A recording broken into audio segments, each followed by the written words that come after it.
10 months ago, the President of Kenya, William Ruto, hinted on having a female deputy president come the 2027 general elections. Cecily Mbarire is the chair of UDA, not by default.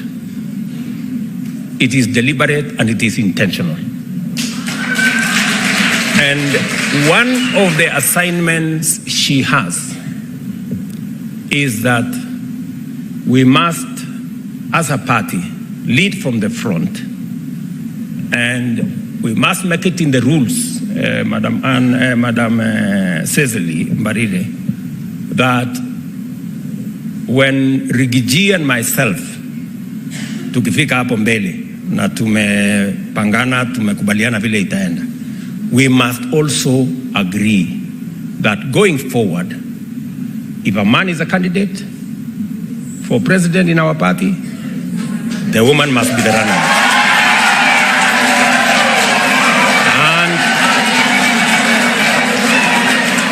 And if a woman is the candidate, then a man can be a running mate.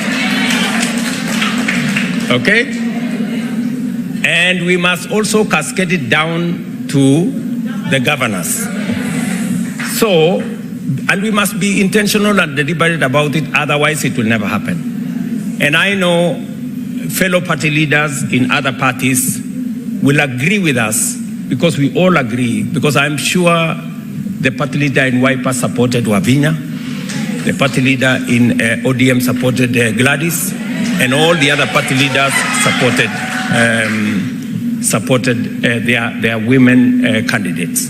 So we will do this not because we want to do anything against men, but we want to balance so that we all move together. But also, if you check very well, the president was supposed to have a female deputy president right from 2022. Because you remember before Martha Karua shifted to Raila's camp and Raila announcing Martha Karua as his running mate, that was the major reason why the president lagged before mentioning Rigathi Gachagua as his vice president. The likes of Akina Moses Kuria were really bidding for Martha Karua to be the running mate of President William Ruto before Martha Karua shifted camps to join Raila Amolo Odinga in Azimio. But now, the president is seen to be hinting of empowering women, which is a really good move by the president to accommodate women in his government, even giving them higher position in the government. But something happened of late that hints a lot that the president is showing keen interest in having a running mate who is a lady. While attending the swearing-in ceremony of the Ghanaian president, President William Ruto was in accompaniment of two key female figures in Kenyan politics. The first one is Honorable Gladys Wanga, the governor of Homa Bay. The second one is Honorable Mumbi Waiguru, the governor of Kirinyaga, and also the former head of the governor's council, or I think she is the current head of the governor's council. Why did the president pick Anne Waiguru and also pick Gladys Wanga to accompany him to Ghana? First of all, picking the two, he is trying to groom his next potential deputy president candidate, because it is very keen, or it is very evident, that Kithure Kindiki might be a one-term deputy president who will serve only 2.5 years of President Ruto's regime. Rigathi Gachagua served half of the regime, Kithure Kindiki is serving half of the regime. But now we'll have a new blood, because it's something that the president said they had agreed with Rigathi, wakifika pale mbele watapangana wajue wenyewe, and then have a female deputy president, that going forward, if a man is the president, then a female is the deputy president, and if a female is a president, then a man is a deputy president. Why did the president pick Anne Waiguru and Gladys Wanga to accompany him? First and foremost, the main reason why he picked these two, the president is losing the mountain. Anne Waiguru is from the mountain. Is the president acquiring a 10% of votes from the mountain or a 20% of votes from the mountain, he can't decide to pick Anne Mumbi Waiguru, because Anne Mumbi Waiguru is more vocal than Kithure Kindiki. And also Anne Mumbi Waiguru, if he was able to get a gubernatorial seat then she is able to get the same support from her region if she goes for the seat of the deputy president. So for picking of Mumbi Waiguru, is the president trying to see, can I be able to convince a fraction of the mountain to vote for me in 2027? For Gladys Wanga is from Kisumu. Gladys Wanga is a Luo. Rumors are that the president is banking on Raila's Amolo Odinga support come 2027. Gladys Wanga is the ODM leader since Raila Odinga is going for AU.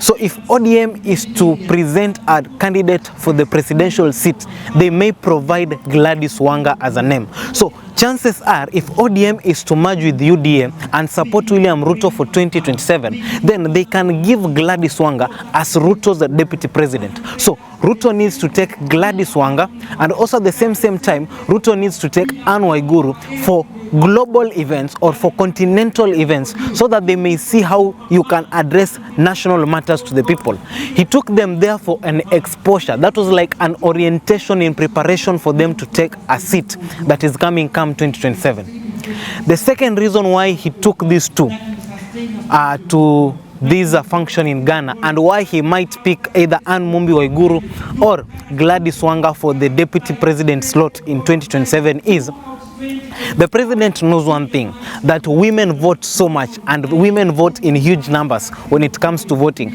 That's why I tell people that the Gen Z movement is a weak movement if it's not very careful. So since women vote in large numbers, if the president manages to have a female as a deputy in his docket and gets the support of Raila Odinga, and the Gen Zs and other candidates fail to plan themselves very well, then women will vote for President William Ruto because of that deputy president who is a woman. Because women will feel that right now our voice is going to be heard in the decision table.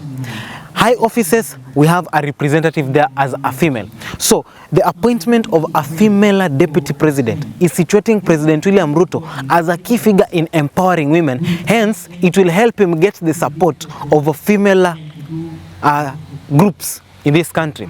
And that is why, if there is going to be someone who is going to face President William Ruto come 2027 in the presidential election, let's say the likes of Akina Kalonzo Musyoka or the likes of Akina Fred Matiang'i, they should think of appointing a very influential woman as their running mate, because the power of a woman when it comes to voting, it is something you cannot slide under the table. Last reason why he needs a female as a deputy president is that women are visionary, and second, women know how to lobby for support. So you could see the former running mate Martha Karua really put in a lot of effort in trying to get votes to Raila's side. Although they lost the election, but she tried. Ni ile tu side yao hakuwa na influence nyingi kuliko Rigathi Gachagua. But also I'm very sure if Martha Karua would have been the deputy president of William Ruto, angekuwa na influence kubwa sana in the mountain. So we know women as wasa wa kujituma, tunajua wanawake kama wasa wa kupanga vikundi vyao. So if she gets a female as a running mate, and this female leader decides to plan female representative in each and every county, it can amass a huge number of votes for William Ruto come 2027. Let me know your views in the comment section, because these are just my personal views. Let me know your views in the comment section. If William Ruto selects either Anne Waiguru or Gladys Wanga as his running mate, is there potential for him winning a re-election, or does that guarantee President William Ruto to shake the political game of 2027 in this country? Adios.